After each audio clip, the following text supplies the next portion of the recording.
sampaikan salam pada umat yang mencintai aku. Rasulullah sebut demikian, sampaikan salam pada sahabat-sahabat aku yang benar-benar mencintai aku.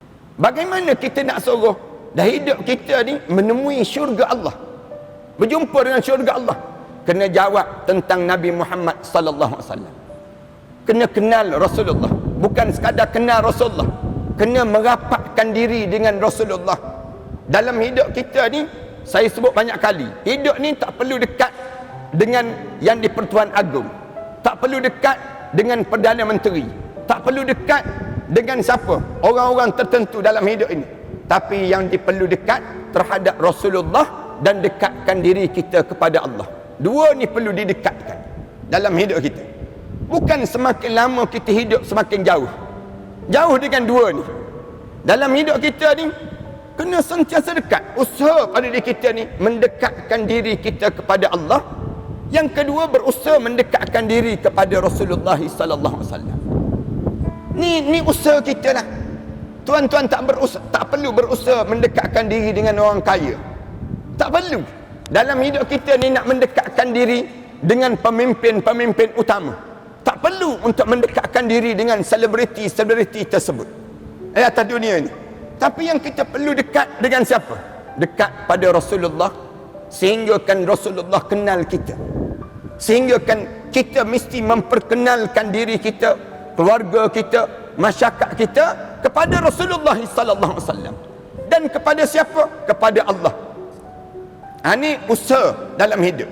Macam mana kita nak suruh dekat dengan Rasulullah padahal kita jauhkan dengan Rasulullah sallallahu alaihi wasallam, sejauh dahlah kita bukan di negara Arab, jauh kita lebih kurang berapa 10,000 12,000 kilometer jarak kita dengan tempat kelahiran Rasulullah.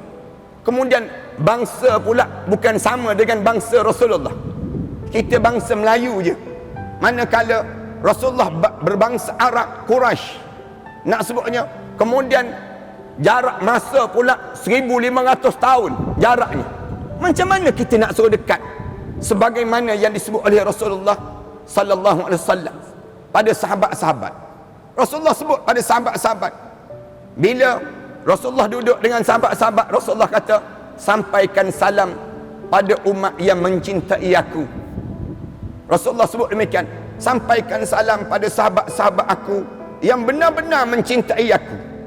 Lalu sahabat-sahabat jawab, kami ya Rasulullah, kami ya Rasulullah, kami ni kan orang yang dekat dengan kamu ya Rasulullah, kami ni kan sahabat-sahabat kamu. Rasulullah jawab, ya, kamu sahabat-sahabat saya, ya, kamu sahabat-sahabat saya. Rasulullah sebut demikian. Tetapi Rasulullah jawab, tapi ada lagi orang yang lebih daripada kamu mencintai aku. Rasulullah sebut demikian.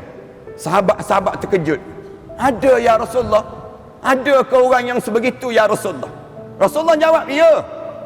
Rasulullah jawab, ya, tuba liman ra'ani wa yu'minu bi, wa tuba, wa tuba, wa tuba. Rasulullah sebut 3 kali, beruntunglah, beruntunglah, beruntunglah.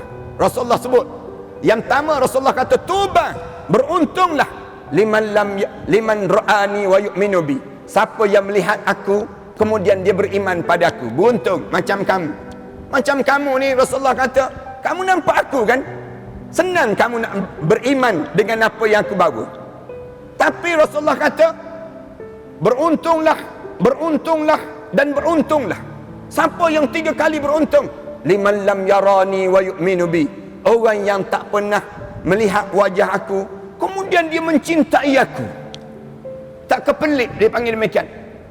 Kita ni tak pernah tampak pun wajah Rasulullah, tak pernah duduk pun dengan Rasulullah, tak pernah makan pun dengan Rasulullah, tak pernah pun kita berjalan dengan Rasulullah, tak pernah pun kita bercakap dengan Rasulullah.